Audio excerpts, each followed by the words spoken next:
Maribok na tanog sa gilid kan highway hali sa mga nag-aaging mga behikulo. Mati man ang kasibutan sa luwas kaini.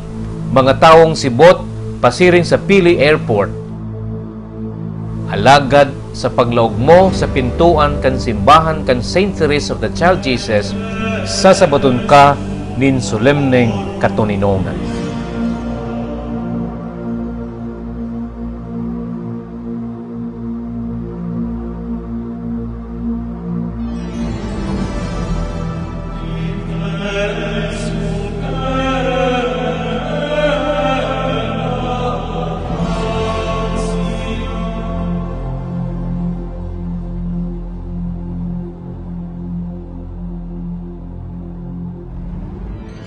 Ang parokya ni Saint Therese of the Child Jesus, Enot, nasa highway. As in, ikadua, madaling laugan kan mga parishioners, even non-parishioners. And ikatulo, sa tahaw kan kariribukan sa highway, ikong lugar ng silensyo. Ang paglaog digdi sa simbahan, urog na digdi sa Blessed Sacrament Chapel. Unang-una, maganda din yung pwesto niya, kahit nga pag kami sa nagmimisa medyo maingay dahil labasan kasi yung pwesto niya along the highway, parang siya, kitang-kita siya, tapos pag medyo makakalimot ka, madadaan ka lang, ay oo nga pala, meron ganun. So maganda talaga yung Tsaka nagaganda rin ako nung kanyang nung forma niya, yung kanyang structure. Ang Saint Therese inaapod na sarong highway parish.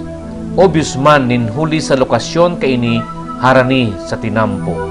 Apwera kan pagiging harani sa dalan, pirang metro man sana ang rayo kaini sa Central Bicol State University of Agriculture kung saan nag-ugat ang pagpuon kan parokya. Ang campus ministry sa CBSU, yung minaserve ng garong arm para matawan naman ng services and campus.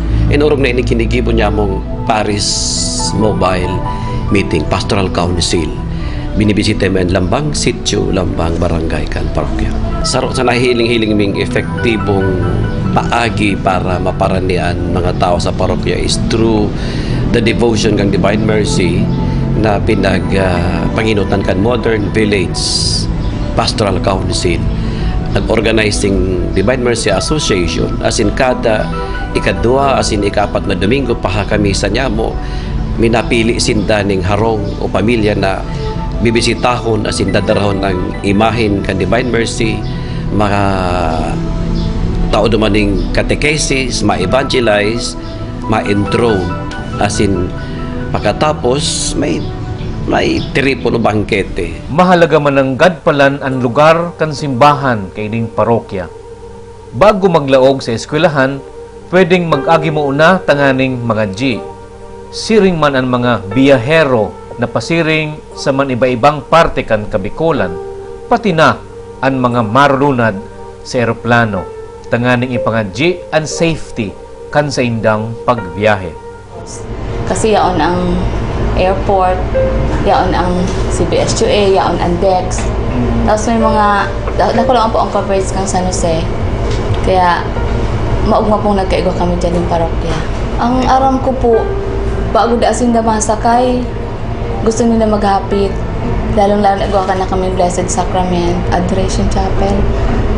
Gusto po nila yung hapitan. Tapos pag may nag-aarabot man po, gusto mo nila maghapit. Padagos po sana kami nga magkaburunyog, magkairintindihan, as in mag-share kung ano ang igwa sa muya. So, igwang resources, madagdag pa. As in, aram ko man po na ako naniniwala duman sa it is in giving that we receive. Afwer kan pagtaonin siring nakagianan sa mga passers-by, tanganing makapagpangadji, instrumento man ang Saint Therese of the Child Jesus, tanganing mautob ang pangiturogan kan lambang estudyante na makatapos kan sa indang pag-adal.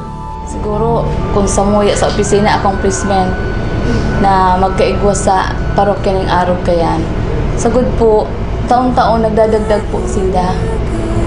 As in, kakatabang pong maray dahil ko po talagang mga makahirap man na may kakayahan na intellectually may willingness na magklase pero dahil nga ni kulang Sa finances. Kaya po, magayon po yun na opportunity na ikaw kami kaya sa parokya. Ang mayor na eskwelahan na nakikilig ang parokya yon Santa Catalina College sa Ligarda, Sampaloc, Manila, na pang 8 taon ko na ngunya na nagpapadara ng scholars. Ngunya na taon, ang parokya niya mo may 6 na scholars. As in ngunya na June, ang parokya niya mo na isa na nagkuaning scholar sali sa parokya kundi may gainsa na, dati gainsa, Milaor, Garcia Torena, Tabgon, Tinambak, Naga, na pinakadakula aming padarang scholars sa Manila, mga 20. Sa paagi ka ini, pag naidokar sinda, pag nakatapos, mabubuhay sindang naimaasa, as in, nabalik sa parokya, naparani pa sa parokya, naidokar pa, may buhay pang magayon na futuro sa ngapit. Sa pagi kang edukasyon, iyon liyabi kan asenso. Para kay Jennifer asin Ruby Jane, dakulang marahay ang naitabang kaini sa saindang pamilya. Papa po, laborer lang po dyan sa asyenda dyan po sa Muya. Si mama po, housewife lang po. 6 po kaming magturuga. Nagpundo muna po ako sa rong taon. Financial problem po kaya na baritaan ko naman po ito yung nagre-recruit po si Father doon ako na magiging scholar po. Pag duman po kaya namamatayan ko na ito pong ang sa kuyang spiritual life na i-improve po. Nagsasacrifice man po ako mag-igdi daw po. Kayan arayo ng transport ay ito pong lakawan may duman. Minsan po saro may ba may sasarong oras. Depende po sa rekas kang paglakaw ko. Minsan nga ni po sabi ninda mas maray pa da po ako mas paggarong mas dako lang aram pagka Kristiyano kaysa sa inda nagurang po. Kaya po nagpapasalamat sinda sa kuya na kayan minsan natutuklaan sinda. Sa mga youth po ang message ko lang po aram ko po na ang kabataan po ang ang simula. So tabangan ta po ang parokya po na i-improve po itong mga tradisyon na magkaigwaning history sa pagka-Kristiyano po.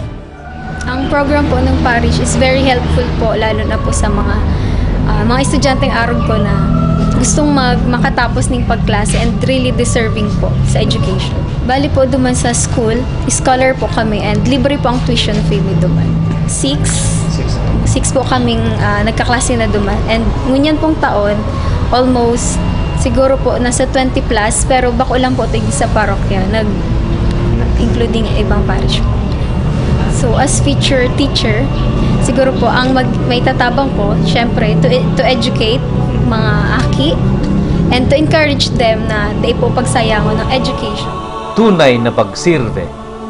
Ini ang mauwot na ipaabot kan Saint Therese of the Child Jesus Parish. Maribukman ang kapalibutan, alagad, kaya ining daugon kan pagmauwot na sa lambang paglaog mo sa pintuan kan simbahan sa imo ng God na masusumpungan ang hanap na katuninongan.